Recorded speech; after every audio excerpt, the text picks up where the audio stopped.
Hello ಸ್ನೇಹಿತರೆ,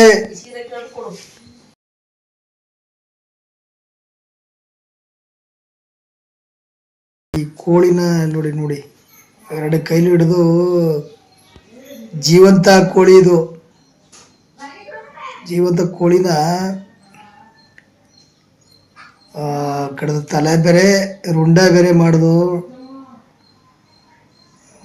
ಯಾವ ನೀರು ರಕ್ತನೇ ಕುಡಿತಿರ್ತಕ್ಕಂಥ ದೃಶ್ಯ. ಕೆಲವು ಸ್ನೇಹಿತರುಗಳು ಹೇಳ್ತಾರೆ, ಜನಗಳನ್ನ ದಾರಿ ತಪ್ಪಿಸ್ತಾ ಇದ್ರಲ್ರಿ ಇಂಥ ವಿಡಿಯೋಗಳನ್ನ ಹಾಕಿ ಅಂತ.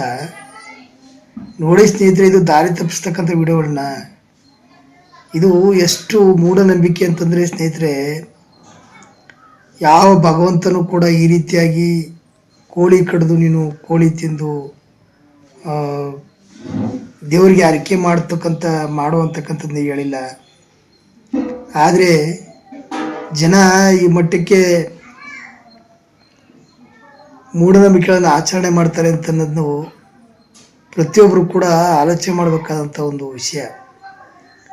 ದಯವಿಟ್ಟು ಸ್ನೇಹಿತರೆ, ತಾವುಗಳು ನಮ್ಮ ವಿಡಿಯೋಗಳನ್ನು ನೋಡಿ ನೆಗೆಟಿವ್ ಕಮೆಂಟ್ಸ್ಗಳನ್ನ ಹಾಕ್ಬೋದು, ಆದರೆ 1000ರಲ್ಲಿ ಒಬ್ಬರಾದರೂ ಕೂಡ ಇದು ಮೂಢನಂಬಿಕೆ ಅಂತಕ್ಕಂಥದ್ದು ಅರಿವು ಬರ್ತಕ್ಕಂಥ ಒಂದು ಕೆಲಸ ಆದರೆ ಸಾಕು. ನಾವು ವಿಡಿಯೋ ಹಾಕಿದ್ದಕ್ಕೂ ಕೂಡ ಒಂದು ಸಾರ್ಥಕ ಆಗುತ್ತೆ ಅಂತ ನನ್ನ ಮನೋಭಾವನೆ. ಸ್ನೇಹಿತರೆ, ಆಚರಣೆಗಳು, ಸಂಪ್ರದಾಯಗಳು ಸರ್ವಸಾಮಾನ್ಯ.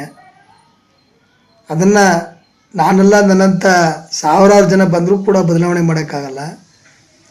ಆದರೆ ಅತಿಯಾದ ಮೂಢನಂಬಿಕೆ ಇದೆಯಲ್ಲ, ಇದು ನಮಗೆ ನಾವೇ ಅರ್ಥ ಮಾಡಿಕೊಂಡು ಒಂದು ಮೂಢನಂಬಿಕೆಯಿಂದ ಹೊರಬರಬೇಕು ಸ್ನೇಹಿತರೆ.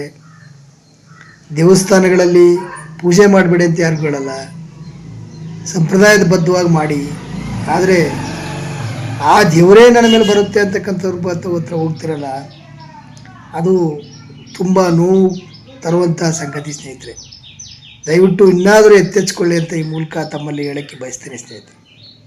ಧನ್ಯವಾದಗಳು, ನಮಸ್ಕಾರ.